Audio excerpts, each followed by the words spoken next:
Mr. Kane, stop! That's not stress. You need to go to the hospital now. Marilyn Carter's voice cut through the hushed hum of the 40-floor executive suite like a glass shattering on marble.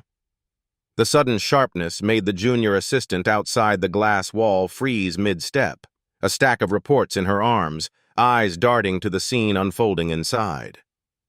Edward Kane, founder and CEO of Kane Biotech, had one hand braced on the sleek edge of his glass desk and the other clutching his phone to his ear.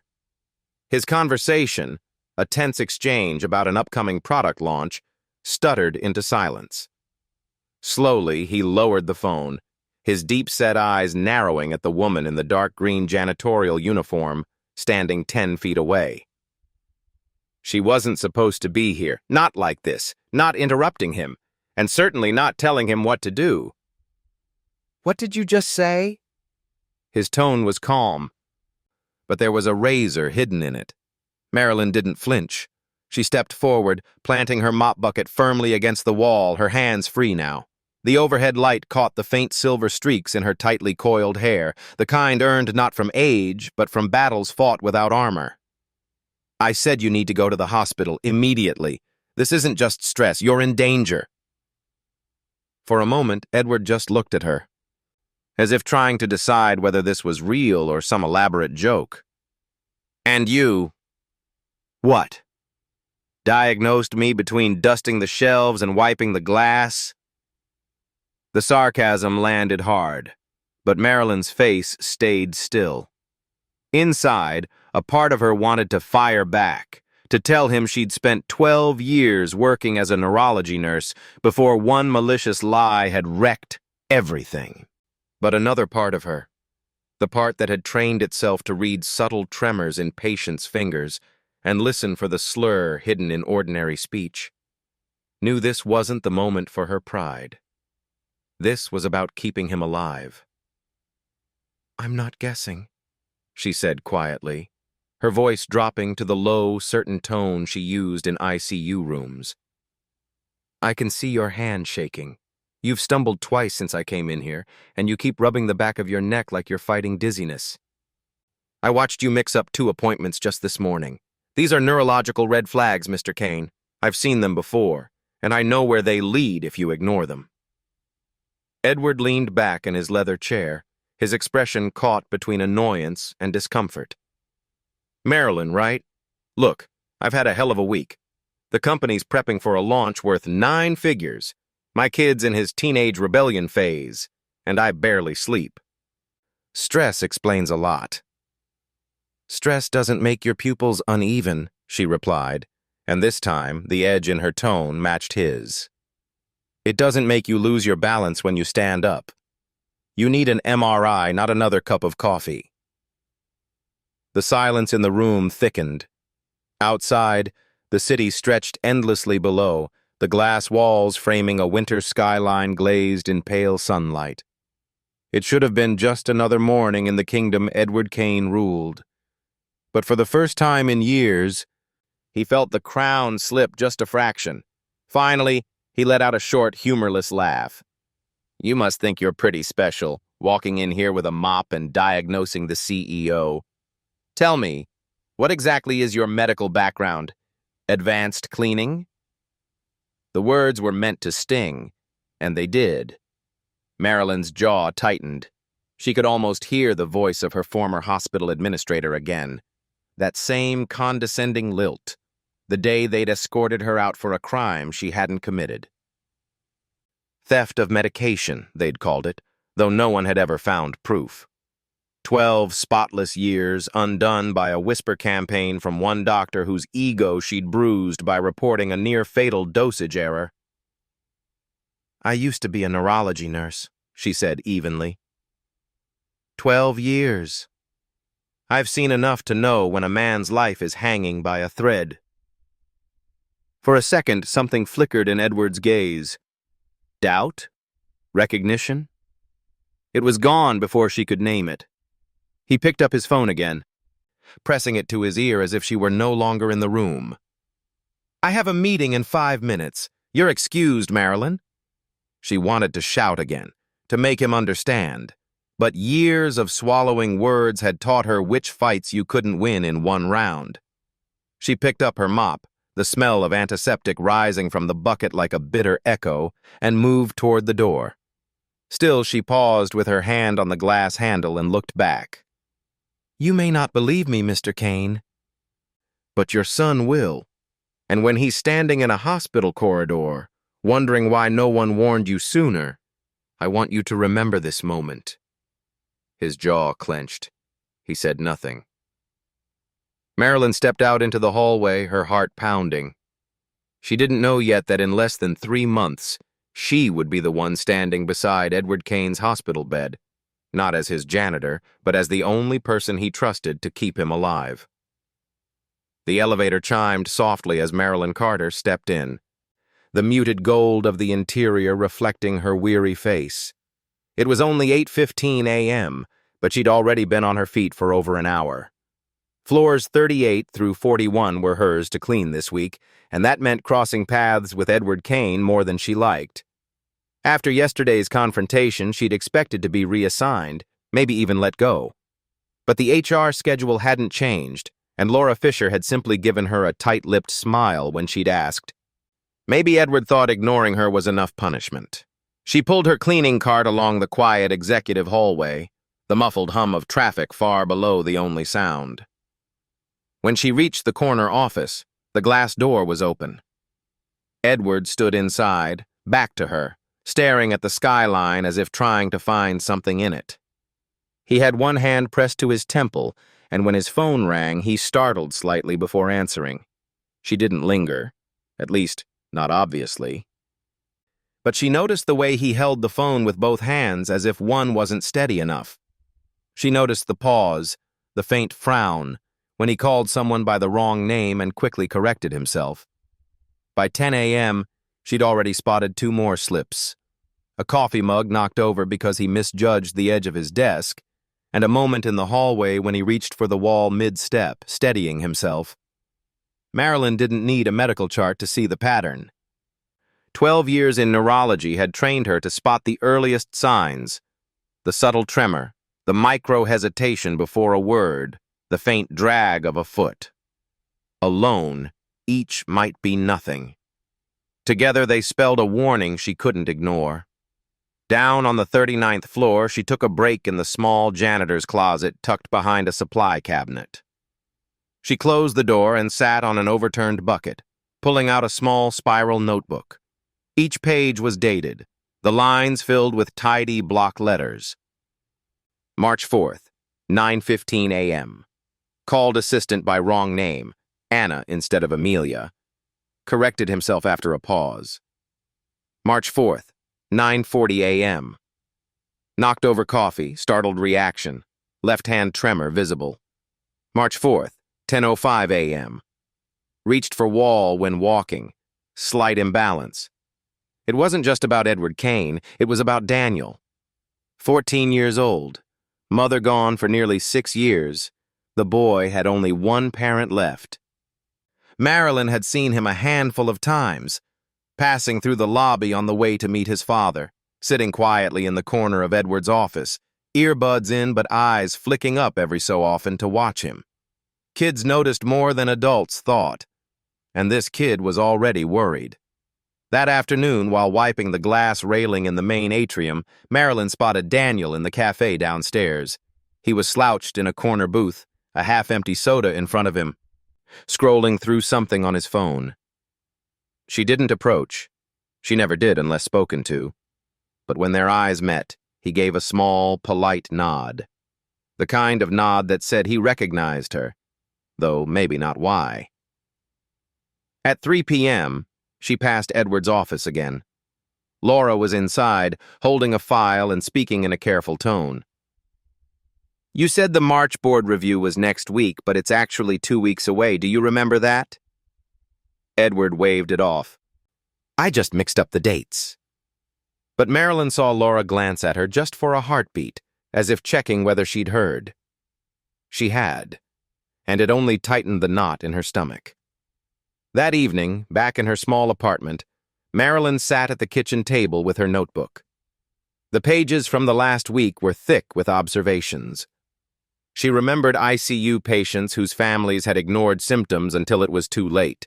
She remembered standing in white halls, watching machines beep steadily while the person in the bed never woke up. She wasn't going to let Daniel live that. The next morning, the signs multiplied. In a staff meeting, Edward misread a key revenue figure on a projection slide, reversing 2 digits in a way that made no sense for a man known for photographic recall. Later, he asked his assistant to fetch a report he'd already been handed. And just before lunch, as he stepped away from the conference table, his left leg buckled. He caught himself, but not before Marilyn, standing near the doorway with her cleaning cart, saw the flicker of embarrassment cross his face. It was almost 6 p.m. when she got the confirmation she hadn't wanted. She was cleaning the reception area outside Edward's office when Daniel arrived, carrying a backpack and a worn hoodie slung over his shoulder. His eyes darted around until he spotted her. "You're Marilyn, right?"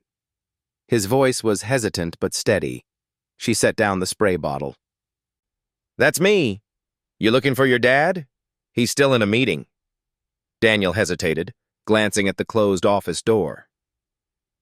"Can I ask you something? And can you not tell him I asked?" Her chest tightened. "Of course." He shifted from foot to foot, the way kids do when they're trying to keep control over something bigger than they are. "Has my dad seemed different lately? Like forgetting stuff? Or, getting tired?" She studied his face, the worry trying to hide behind casual curiosity. She'd seen that look before, in hospital waiting rooms, and in the mirror after her own mother's first stroke. "What makes you ask that?" she said softly. Daniel shrugged, eyes dropping to the floor. He forgot my birthday last week. Not the party, just the date. And today he called me by Uncle Mike's name, twice. He swallowed hard. My mom used to, before she died, she'd mix things up like that. And then it got worse. Marilyn felt the weight of his words settle heavy between them. She could tell him it was probably nothing, but lying wouldn't help him. "Daniel," she said carefully, "I think your dad might be dealing with something medical. I've noticed some things too, but I need you to know, it's not your job to fix it." His eyes, dark and clear, locked onto hers. "But if you don't tell him, who will?" She didn't answer right away, because she already knew the truth. She would tell him again, and again. And if he still refused to listen, she would find another way. That night, Marilyn added a new entry to her notebook. March 5th, conversation with Daniel. Confirms father's memory lapses and name confusion. Concern in voice. Possible early-stage neurological event. Urgency increasing. She closed the book and stared at the small clock on her nightstand. Time was running out. And she wasn't going to watch this one slip away. It was a Wednesday morning when the accident happened. Marilyn was wheeling her cart through the underground parking garage of Kane Biotech, the concrete echoing with the distant hum of engines starting for the morning rush. She was headed toward the freight elevator when she heard it. A sharp cry followed by the dull thud of something hitting the ground. The sound came from near the far wall, where the employees' visitor spaces were. She abandoned her cart and hurried over. An elderly woman was lying on the cold cement beside a dark green sedan, one shoe half off, a handbag spilled across the ground. Her breathing was fast but shallow, eyes squeezed shut. "Ma'am? Can you hear me?" Marilyn knelt beside her, already scanning for injuries. There was no blood, but the awkward angle of the left arm told her enough. Possible fracture. The woman's right knee was twisted inward, her face pale with shock. Other employees nearby froze, uncertain what to do. "Somebody call 911!" Marilyn's voice rang through the garage. One young man fumbled for his phone. Marilyn moved quickly, lifting the woman's head just enough to slip her own folded jacket beneath it, checking her pulse with steady fingers. She spoke in a calm, even tone, not for the woman's sake alone, but for everyone watching. You took a fall, but you're safe now. Don't try to move that arm. Just keep breathing with me. In and out. The woman's eyes fluttered open. Who? I'm Marilyn. I work here. I used to be a nurse, she said simply, meeting her gaze. A faint smile broke through the pain. I can tell. Minutes later, the siren's wail cut through the garage. Paramedics swarmed in, taking over the assessment. As they loaded the woman onto the gurney, she kept her eyes on Marilyn. You're wasted down here, she murmured, before the stretcher disappeared into the ambulance. That afternoon, Marilyn was scrubbing the stainless steel counters in the executive lounge when Laura appeared in the doorway. Marilyn, you've got a visitor in the lobby, Laura said with a curious half-smile. And she's not exactly the type who usually drops by. In the lobby, the same elderly woman from the garage stood tall despite the sling on her arm. She wore a tailored navy coat, her silver hair swept neatly back, eyes bright with recognition. Ms. Carter, she said warmly. I'm Helena Morris. The name tugged at Marilyn's memory. Then it clicked. Dr. Helena Morris, one of the most respected neurologists in the state before she retired 5 years ago. She'd once headed the neurological department at St. Jude's, a place Marilyn had only visited during conferences. I wanted to thank you properly, Helena said, and to tell you, I haven't seen fieldwork like that in a long time. You were assessing me before anyone else even moved. Marilyn hesitated. Unused to praise from strangers, especially ones with this kind of authority. I just did what needed doing. Helena studied her for a long moment. No, you did what only someone trained would do. Which is why I'm curious. Why are you cleaning floors in a biotech building instead of working in a hospital? The question landed heavy. Marilyn looked down. Wrong place, wrong time. A false accusation. I fought it, but hospitals don't forget rumors. Helena's expression softened, but didn't pity. And now you're here. She glanced around at the modern lobby. So tell me, what else have you noticed here that the rest of them haven't? Marilyn hesitated. She had told no one except Daniel about Edward's symptoms. Speaking it aloud to anyone else felt like crossing a line she couldn't uncross. Still, something about Helena's gaze, direct, unwavering, made her feel safe. The CEO, Edward Kane. He's showing neurological symptoms, tremor, imbalance, cognitive slips. I've been documenting them for 2 weeks. He won't listen. Helena's eyes sharpened instantly. Describe the tremor. Marilyn did, the way his left hand shook when holding a cup, the subtle hitch in his step, the moments of confusion over dates and names. Helena listened without interrupting, nodding slowly. That's not stress. Could be an early-stage aneurysm, a small vessel blockage, or something progressive. But you're right. It needs urgent imaging. The longer he waits, the worse his risk. I've tried, Marilyn said quietly. He brushed me off, mocked me even. Helena's voice lowered. Men like him don't like to be told they're vulnerable, especially by someone they don't see as an equal, which means you'll have to be strategic. Marilyn leaned in. You believe me? Of course I do, Helena said without hesitation. I've seen good nurses spot what the specialists miss. And from what you've described, you might be the only one close enough to catch him before it's too late. The weight of those words settled over Marilyn. For weeks, she'd been moving through this building like a ghost, noticed only when the trash bins were empty or the floors shone. Now, for the first time since losing her badge, she felt seen. Helena straightened. Keep documenting, but also pay attention to patterns. Does it happen more when he's stressed? After physical exertion? Any headaches or vision trouble?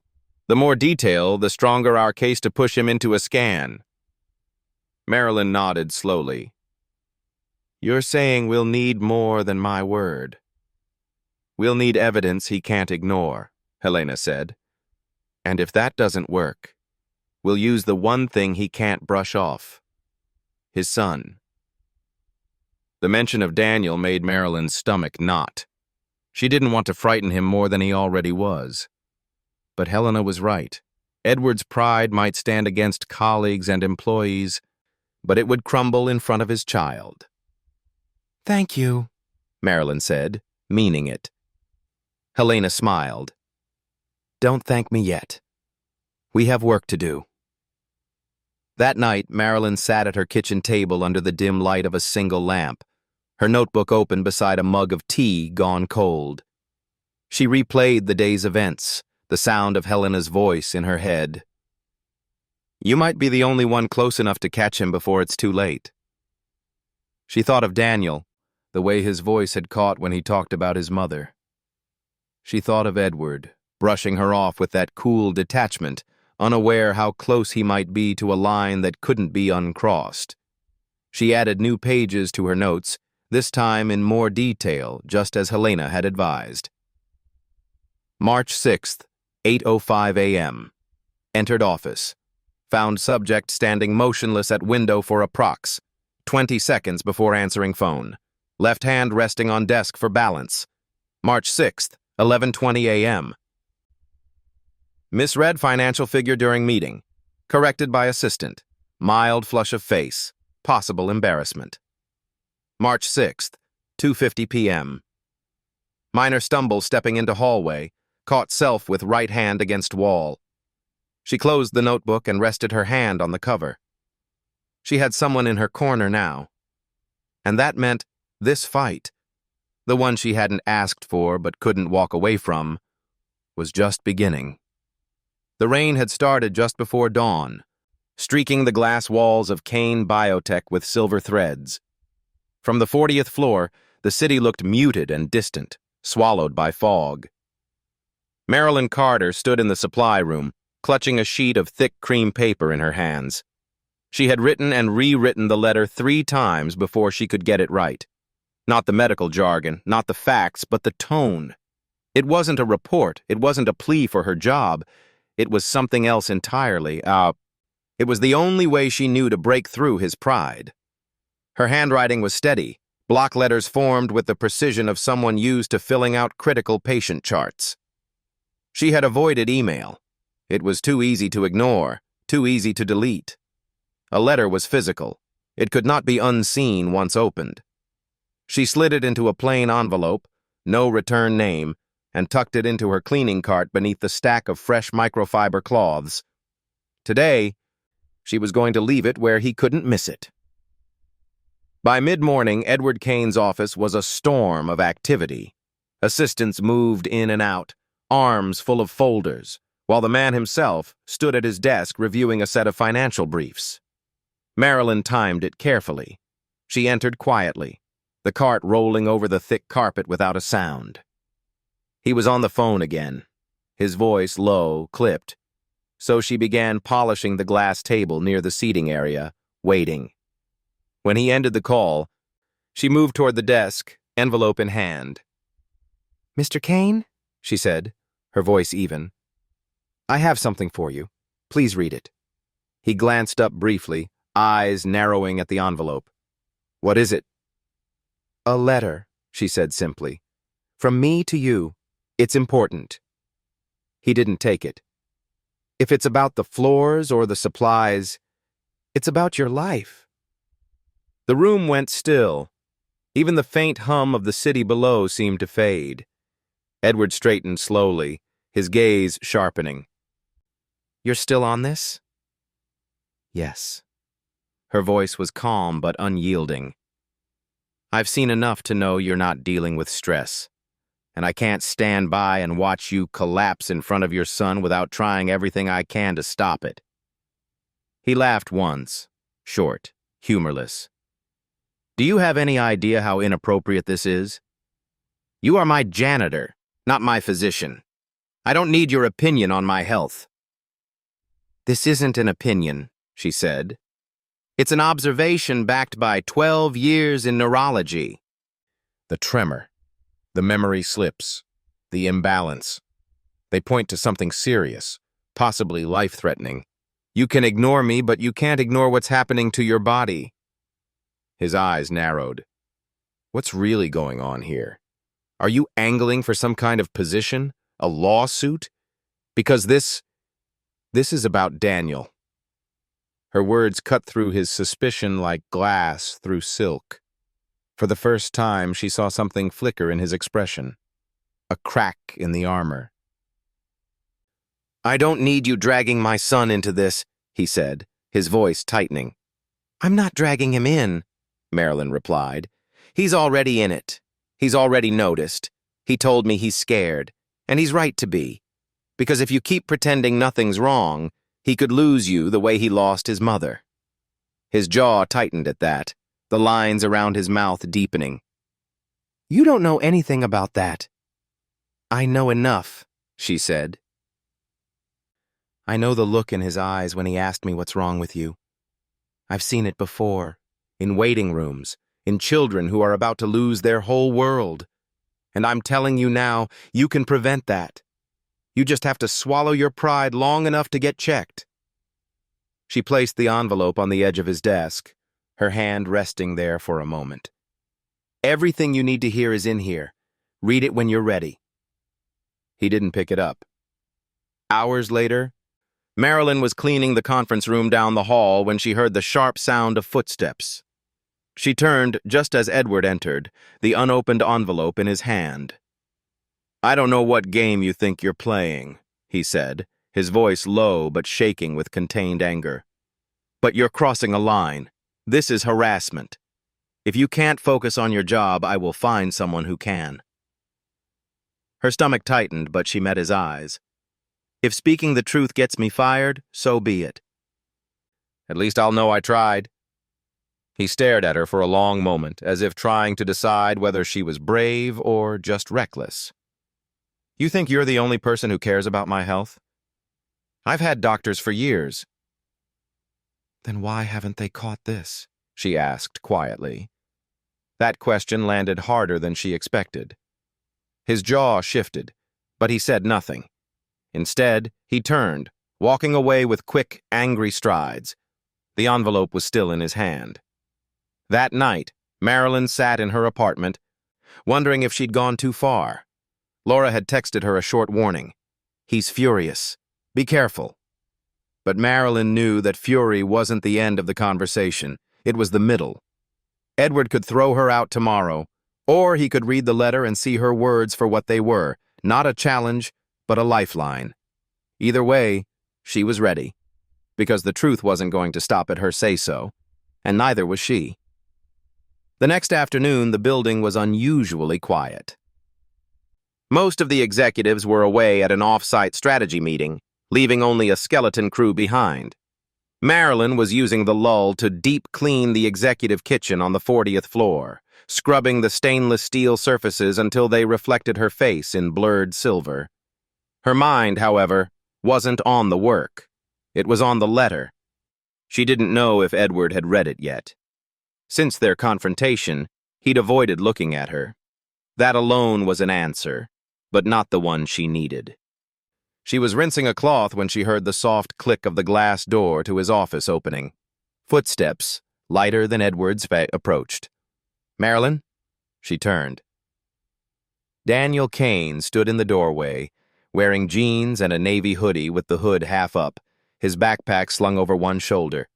His hair was damp from the mist outside, a few strands sticking to his forehead. Hey, Daniel, she said, surprised. Your dad's not here right now. I know, he replied quickly, glancing over his shoulder to make sure the hallway was empty before stepping inside. That's kind of why I came. Something in his tone made her set the cloth down. What's going on? Daniel hesitated, shifting his weight from one foot to the other. I heard you two yesterday. I was in the hallway when you gave him that letter. I didn't mean to listen, but he trailed off, his eyes dropping to the floor. I heard you say something about him collapsing. Marilyn exhaled slowly. She had tried to protect him from the full weight of her fears, but this wasn't a boy who could be fooled by silence.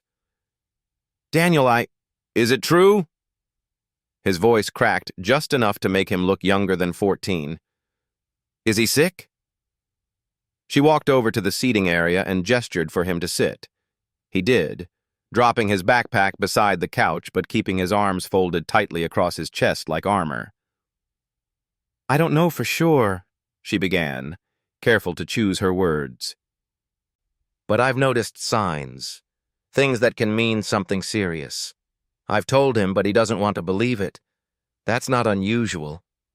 People don't like to think they're sick, especially when they're used to being in control. Daniel stared at her. So he could die? The bluntness of it made her heart clench. She leaned forward, resting her forearms on her knees. If I'm right, and if he doesn't get checked, yes.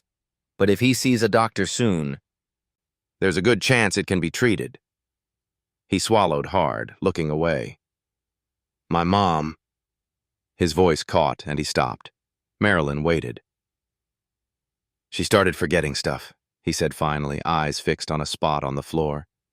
Then she got headaches. Dad kept saying it was stress. By the time she went to the hospital, it was too late. Cancer, stage 4. I watched her. His throat tightened. I can't do that again. The silence that followed was heavy. Marilyn could feel his fear, raw and sharp. She had seen that fear in other children, and had once felt it herself when her father had a sudden heart attack. I believe you, Daniel said suddenly, his voice low but steady. About him being sick. But he won't listen to me either.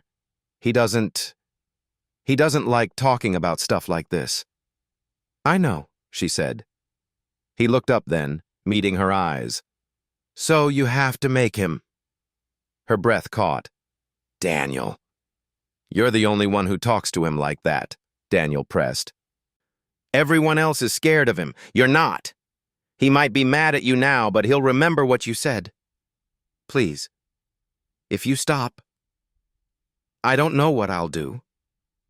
She felt something shift inside her then. A small, solid click. She had been prepared to push this fight as far as it could go for her own conscience. Now it wasn't about conscience anymore. It was about a boy who had already lost one parent and refused to lose another without a fight. She nodded slowly. All right. I won't stop. Relief flashed in his eyes, though it was tempered by the weight of the conversation. Thank you. They sat in silence for a moment longer. Outside, the rain had stopped, and sunlight was breaking through the clouds, casting pale gold across the city. Finally, Daniel stood, pulling his backpack onto his shoulder. He's picking me up downstairs in 10 minutes. I'll see you around? You will, Marilyn promised. That evening, Marilyn called Dr. Helena Morris. He came to you? Helena's voice was thoughtful on the other end of the line. Yes, Marilyn said. And he's scared.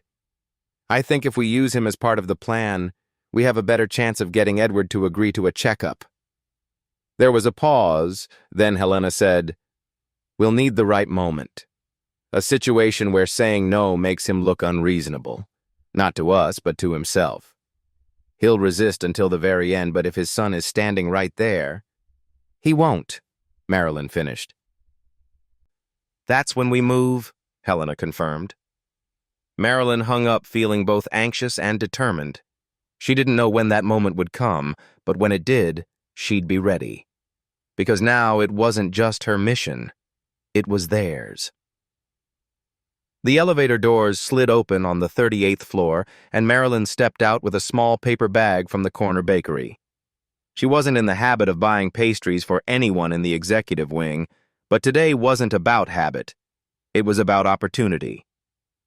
Inside Dr. Helena Morris's office, the retired neurologist was leaning over a stack of patient case files, even though she hadn't had a patient in years. "You didn't have to bribe me with coffee and croissants," Helena said, smiling faintly as Marilyn set the bag down. "It's not a bribe," Marilyn replied. "It's fuel. We're going to need energy for what I'm about to suggest." Helena arched a brow. "Oh? You have a plan now?" Marilyn sat opposite her, clasping her hands together. "Daniel came to me yesterday. He knows something's wrong. He asked me not to give up. I told him I wouldn't. But we can't keep waiting for Edward to have some kind of private epiphany. We need to corner him, politely but firmly, in a way he can't wriggle out of." Helena tapped her pen on the desk. "Cornering a man like Edward Kane isn't easy. He's built his career on controlling the room, the conversation, the outcome. The moment he senses pressure, he'll push back twice as hard." "That's why it can't just be me pushing," Marilyn said. "It has to be a situation where refusing to listen makes him look unreasonable, to his board, to his son, to himself." Helena leaned back, considering. "You're thinking public setting, a professional context. Somewhere his pride will keep him from storming off." "Exactly," Marilyn said. "He's hosting the quarterly strategy session at his house next week. The whole board will be there, plus Daniel. He always insists on seeing his dad before dinner when those meetings run late. If he starts showing symptoms again in front of all of them—" Helena's eyes narrowed with understanding. "That might be enough to push him into an immediate exam. The question is, how do we set the stage without looking like we engineered it?" Marilyn hesitated. "We don't have to manufacture anything. I've been watching him. The longer he goes without rest, the worse the signs get. Those strategy sessions are marathon meetings. If we're patient, the stress will do the work for us. We just have to make sure Daniel is there when it happens." Helena tapped her pen once more, then nodded. "You're right. And if it gets bad enough in front of the board, they'll want to call medical help on the spot. Once the ambulance is there, he can't refuse without risking his reputation or his life." Marilyn exhaled slowly. "That's the plan, then." The week leading up to the meeting was a study in controlled tension. Marilyn kept her observations quiet, but her notebook grew heavier with each entry. March 10th, 10:15 a.m. Paused mid-sentence during presentation, lost track of thought for 7 seconds. Board members noticed, 2 exchanged glances. March 11th, 2:40 p.m. Knocked pen off desk twice, fine motor control in left hand declining. Laura Fisher, the HR manager and Marilyn's closest ally in the building, noticed her focus. "You're watching him like a hawk," Laura remarked one afternoon in the break room. "I have to," Marilyn replied. "The meeting's in 3 days." Laura hesitated, lowering her voice. "I don't know what you're planning, but be careful. If he feels cornered, it could blow back on you." "I know," Marilyn said, "but it's worth it." On the morning of the meeting, the Kane estate was a flurry of activity. The long oak dining table had been converted into a gleaming conference space. Laptops and leather folders neatly arranged. Caterers moved in and out with trays of polished silver carafes and miniature pastries. Marilyn arrived early under the guise of helping with setup. She'd dressed neatly in dark slacks and a cream blouse instead of her janitorial uniform, blending in enough not to draw attention but still staying in the background. Helena arrived shortly after, ostensibly as a guest consultant for a community outreach proposal. Her presence wasn't questioned. She was still well respected in medical circles, and Edward had invited her once before to weigh in on a philanthropic partnership. By mid-afternoon, the board members began to arrive. Edward was in his element, greeting each with a firm handshake and a practiced smile. But Marilyn could see it. The slight hesitation before he recognized a name, the faint tremor in his left hand when he poured coffee. Daniel slipped in around 5, dropping his backpack in the hallway and wandering toward the kitchen. When he spotted Marilyn, his face lit up for a moment before slipping back into a mask of casual detachment. "Is this it?" he asked under his breath. "Stay close to your dad," she whispered, "and watch him." The meeting began to stretch into its third hour. The air in the room grew warm from too many bodies and the faint smell of coffee. Edward's voice, still steady at first, began to roughen around the edges. He stood to address a question about market projections and had to steady himself against the back of his chair. Helena caught Marilyn's eye and gave the smallest nod. The signs were building.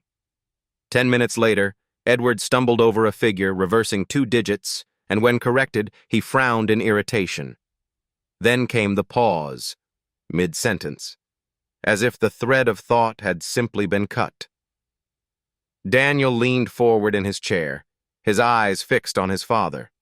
Edward tried to push on, but his voice slurred slightly over a word. And then, as he reached for a water glass, his hand shook visibly enough that the liquid sloshed over the rim. The room went still. One board member glanced at another. Helena rose slowly. "Edward, I think you should sit down." "I'm fine," he said quickly, waving her off, but the motion was too fast, and as he took a step, his left knee seemed to give way. This time, Daniel was on his feet. "Dad!" The boy's voice, sharp, urgent, cut through the last of Edward's composure. He sat heavily in the chair, breathing faster now. Helena moved to his side, her tone calm but commanding. "We need to get you checked immediately. This isn't optional." For a long moment, Edward looked ready to argue. Then he saw Daniel's face, pale, eyes wide with fear, and something in him shifted. "Call an ambulance," he said finally, his voice low.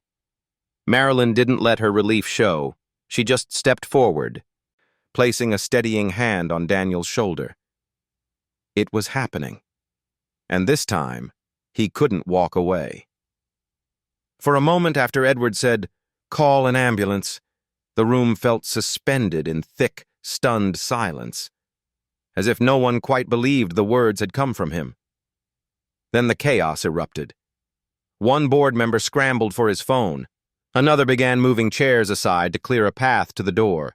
Daniel remained frozen beside his father's chair, his hand still gripping Edward's sleeve. Edward tried to push himself up again, maybe to save face, but as soon as he shifted his weight, the tremor in his left leg became a violent shudder. His right hand went to the edge of the table, searching for balance, and then, "Dad!" Daniel's voice cracked just as Edward's body tilted forward.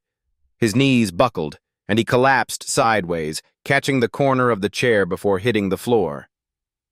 Marilyn was moving before the others even processed what had happened. She dropped to her knees beside him, her mind shifting into the old, familiar rhythm of emergency response. "Edward, can you hear me?" she said firmly, scanning his face. His eyes were half open, unfocused. There was a slight droop on the left side of his mouth. "Don't try to move," she continued, already signaling with her free hand. "Helena, I need you." Helena was at her side instantly, her years of experience slotting into place without hesitation. "Pulse is fast," she murmured after checking his wrist. "Respiration shallow. Could be a leak. We need imaging as soon as possible." A murmur swept through the room. The board members, powerful in their own spheres, suddenly looked small and uncertain. Daniel knelt on the other side of his father, his voice trembling. Is he going to—" "He's still with us," Marilyn said quickly, locking eyes with the boy. "We're not letting him go anywhere." The wail of sirens began to grow faintly in the distance. Fast. Urgent. Edward blinked, his gaze slowly sharpening on Daniel. His lips moved, but the words were slurred. Marilyn leaned closer, trying to catch them. "Don't make a scene," he murmured, the old pride still clinging even now. "You've already made one," she said quietly, not unkindly. Now let us keep you alive." The paramedics arrived in a burst of motion. 2 men and a woman in Navy uniforms carrying gear bags and a stretcher. Helena gave a rapid-fire handoff. Male, 54, presenting with acute neurological deficit, left-sided weakness, slurred speech. Suspect intracranial event, possibly aneurysm leak. They moved fast, attaching monitors, starting oxygen, checking blood pressure, dangerously high. Daniel hovered close until one of the paramedics gently guided him back. "We need space, son." Marilyn put a hand on his shoulder. "Stay where you can see him." Edward's protest, a garbled "I can walk," was met with quiet efficiency. "Not today, sir," the lead medic said, sliding him onto the stretcher with practiced care. As they began to wheel him toward the door, Edward's eyes found Marilyn. For a fraction of a second, something unspoken passed between them, a flash of recognition, gratitude buried under fatigue and fear. Outside, the late afternoon air was cool and sharp, the sky bruising toward evening. The ambulance doors swung open, and Edward was loaded inside. Helena climbed in without hesitation. "You ride with us," she told Marilyn. Marilyn glanced at Daniel. "I'll be right behind you," she promised. The boy's jaw was tight, but he nodded, clutching his backpack strap like a lifeline. The ride to the hospital was a blur of flashing lights and clipped medical jargon. Marilyn sat beside Helena, holding the portable oxygen line steady as the paramedic adjusted IV fluids. Edward drifted in and out of awareness, sometimes focusing on the ceiling, sometimes on nothing at all. Once, he said her name, not loudly, just enough for her to hear over the siren. "I told you," she murmured, squeezing his hand gently. "Not stress." By the time they reached the ER, a trauma team was waiting. Edward was whisked down the hall toward imaging, and Marilyn found herself standing with Helena in a corner of the waiting area, the antiseptic smell sharp in her nose. Daniel arrived moments later, Laura in tow. She must have driven him from the house. He went straight to Marilyn. "Where is he?" "They're taking scans now," she said, crouching slightly so they were eye to eye. "He's in the best hands possible." His voice was small. "What if it's too late?" She put both hands on his shoulders. "It's not. We got him here in time. That's what matters." Helena joined them, her expression grave but steady. "We'll know more soon. But you should be proud, both of you. You didn't let him ignore this any longer." Daniel glanced between them, and for the first time since she'd met him, Marilyn saw tears well in his eyes. "You saved him," he whispered. Marilyn shook her head. "We're saving him. It's not over yet." An hour later, a doctor in blue scrubs emerged from the double doors, holding a chart. His gaze swept the small group. "Family of Edward Kane?" Daniel stepped forward instinctively, and Marilyn moved with him. "He has a cerebral aneurysm," the doctor said. "It's leaking, but we caught it before a full rupture. He's going into surgery now to repair it. It's serious, but his chances are much better because you brought him in quickly." The words "much better" were enough to loosen the tight band around Marilyn's chest. Daniel turned to her then, not caring who was watching, and wrapped his arms around her. She hugged him back, feeling the weight of the day press against her, equal parts exhaustion and relief. Edward Kane was in surgery, but he was alive, and for the first time, she believed he might be ready to see her not just as a janitor, but as the person who refused to let him die. The ICU was never quiet, not really. Even at 2 a.m, there was the constant low hum of machines, the rhythmic beep of monitors, the soft shuffle of nurses' shoes across polished floors. But compared to the chaos of the emergency room, it felt almost still, like the moment after a storm when the air is heavy but the wind has gone. Marilyn sat in the hard plastic chair beside Edward's bed, her shoulders aching from hours without moving. The surgery had gone into the night, and when the neurosurgeon finally emerged, his words had been steady. "We repaired the aneurysm. He'll need time, but he should recover." Now, Edward lay against the white sheets, an oxygen cannula beneath his nose, his skin pale but no longer gray. A faint line of stitches curved near his temple, just visible beneath his hair. Daniel was curled up in the recliner on the other side of the bed, his legs tucked beneath him, his hoodie pulled over his head. He'd fallen asleep somewhere around midnight, his hand still clutching the edge of the blanket near his father's arm. Marilyn glanced between them, father and son, and felt the quiet pulse of relief in her chest. This was why she'd pushed so hard, risked so much. A soft rustle made her turn back. Edward's eyelids fluttered, then opened just enough to focus on the room. His gaze shifted, finding her. "You," he murmured, his voice hoarse. Marilyn leaned forward. "Yes, you're in the hospital. The surgery went well. You're safe." He blinked slowly, processing. "Helena?" "She's been here," Marilyn said. "She stepped out for coffee." His eyes moved past her to where Daniel slept. Something softened in his face. Not quite a smile, but close. "I thought it was stress," he whispered. Marilyn nodded once. "I know you did." She hesitated, then added, "But I couldn't take that chance. Neither could Daniel." For a long moment, he said nothing. Then, with visible effort, he lifted his hand a few inches off the blanket. She reached out instinctively, steadying it in hers. His grip was weak, but it was there. "Thank you," he said simply. Those two words landed heavier than any apology. The next days blurred into a rhythm of hospital life.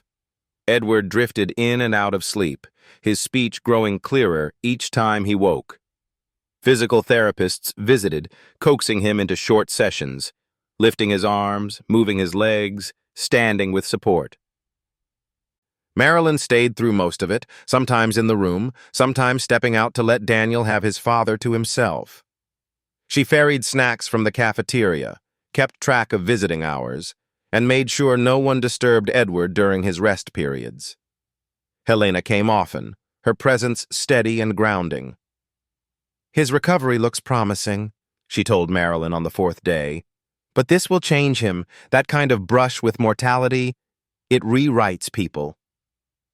Marilyn glanced toward the bed, where Edward was dozing with Daniel sitting beside him, earbuds in but one hand resting on his father's arm.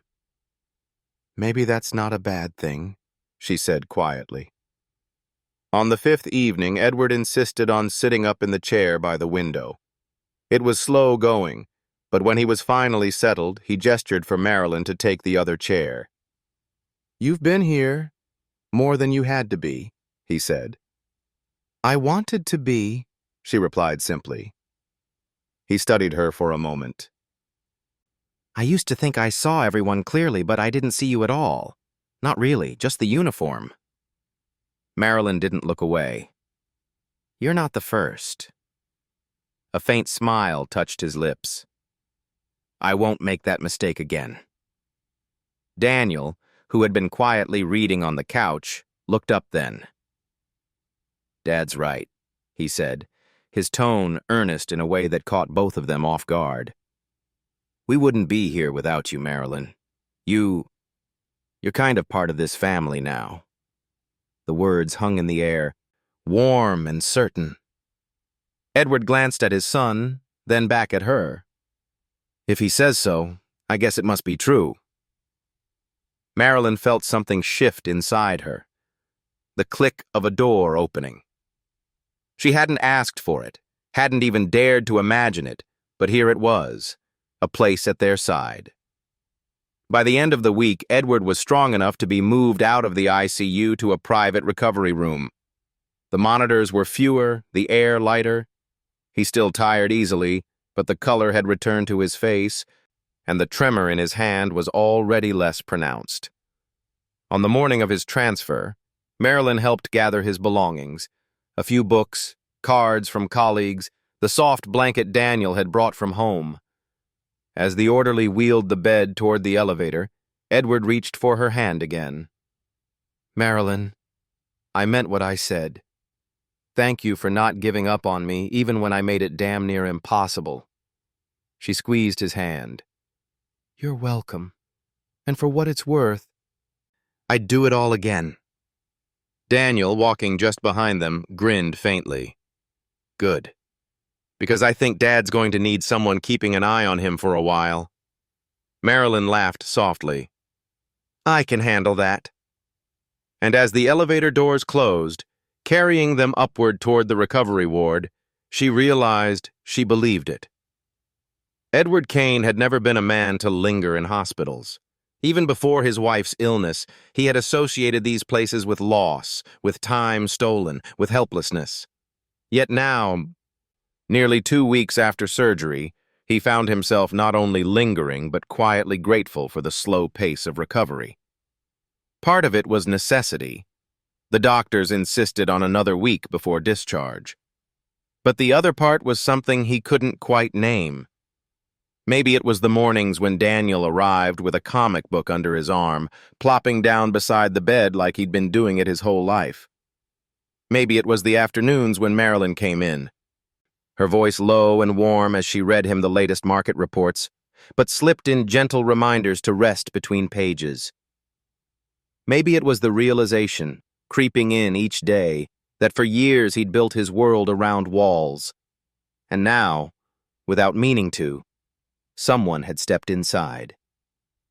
One rainy afternoon, Edward was sitting in the chair by the window, watching the drops race down the glass, when Marilyn appeared with 2 cups of coffee.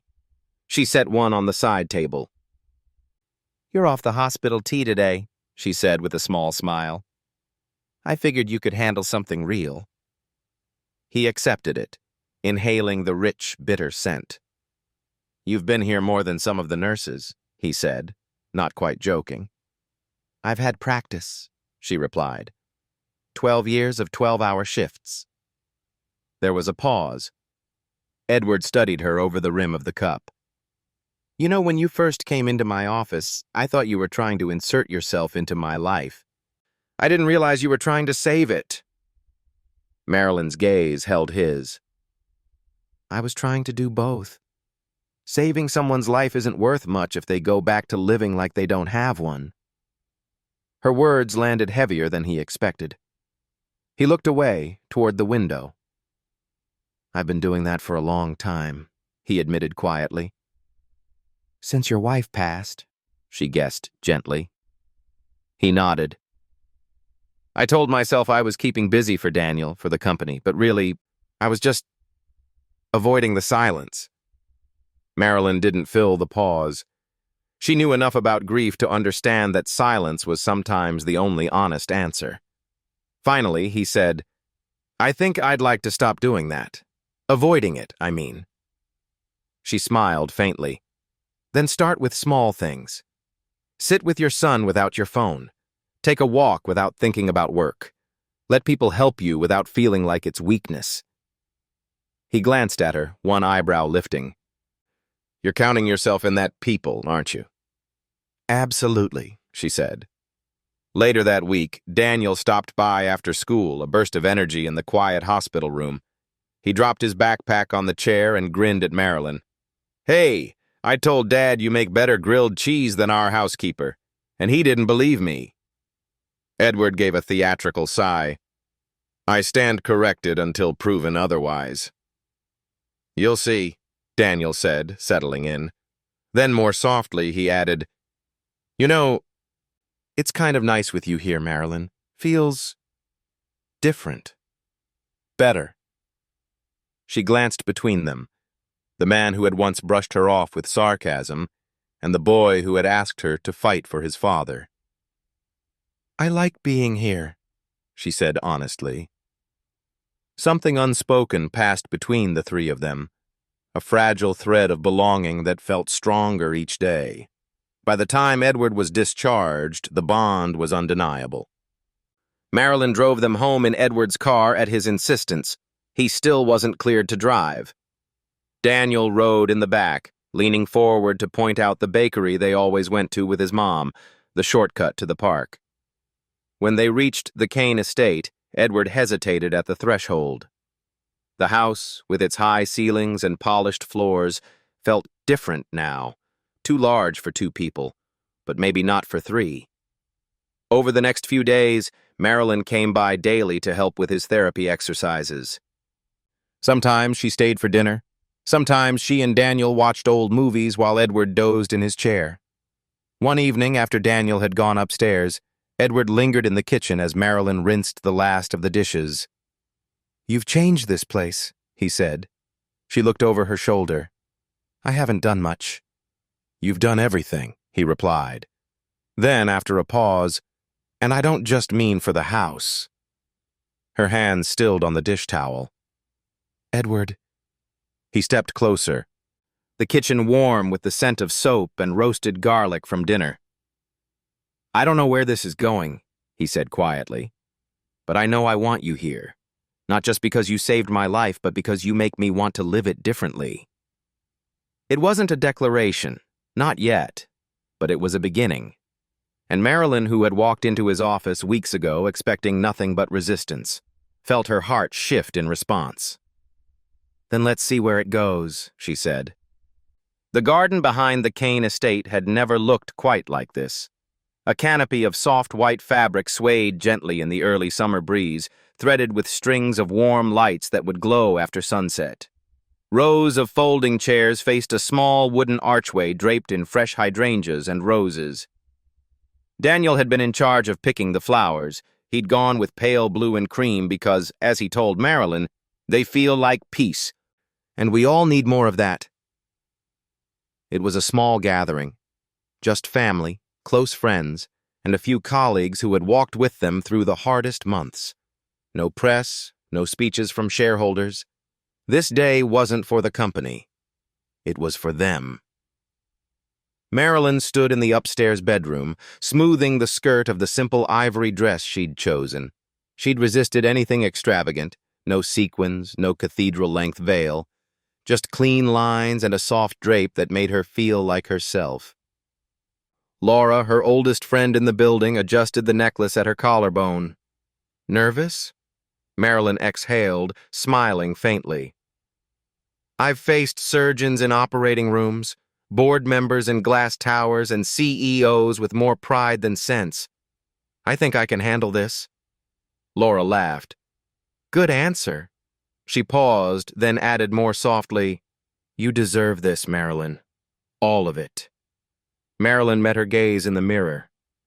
So do they. Downstairs, Edward stood under the archway with Helena at his side.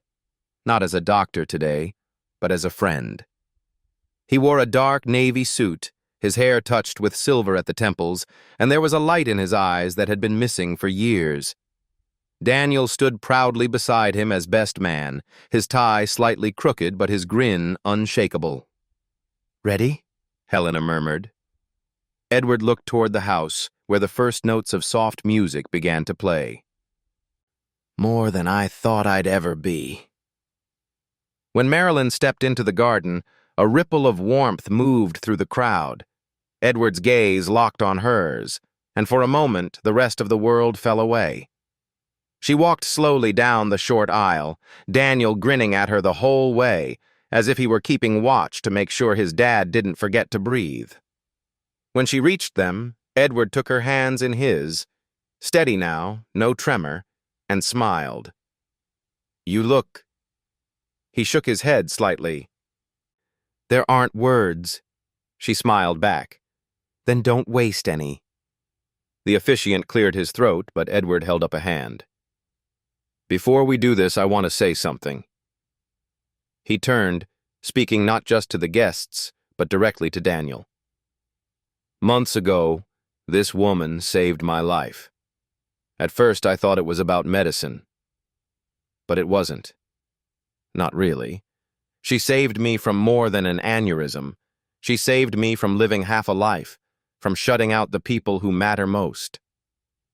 She brought me back to my son, and she brought us both to today. His voice caught just slightly, but he didn't look away. Marilyn, I don't just love you.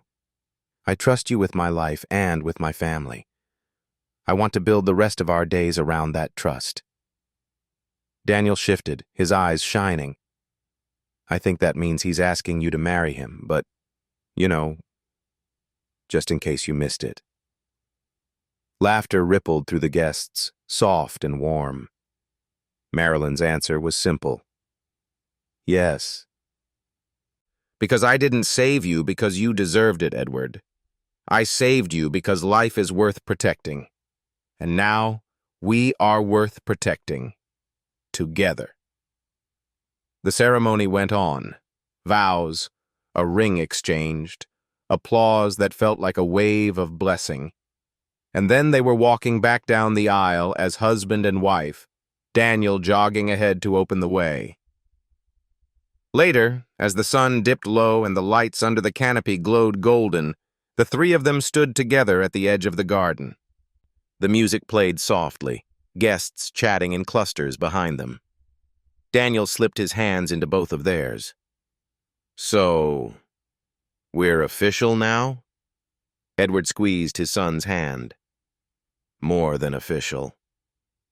Marilyn smiled, leaning in slightly. We're a family, and that's not changing. They stood there for a long moment, watching the last light fade over the hedges, the first stars appearing in the deepening sky. For the first time in years, Edward didn't feel the ache of something missing. He had his son, he had Marilyn, and he had a future that felt wide open, in the best way. It wasn't the ending he'd planned, but it was the one that mattered. Thank you for staying with this story from the very first moment to the very last. We believe that in the middle of life's busyness, and sometimes its harshness, there are always people willing to truly see each other, to look past prejudice, and to offer genuine care. If the story of Marilyn, Edward, and Daniel touched you, remember this. Sometimes a single timely word or a helping hand is enough to change an entire life. We look forward to sharing more stories with you soon.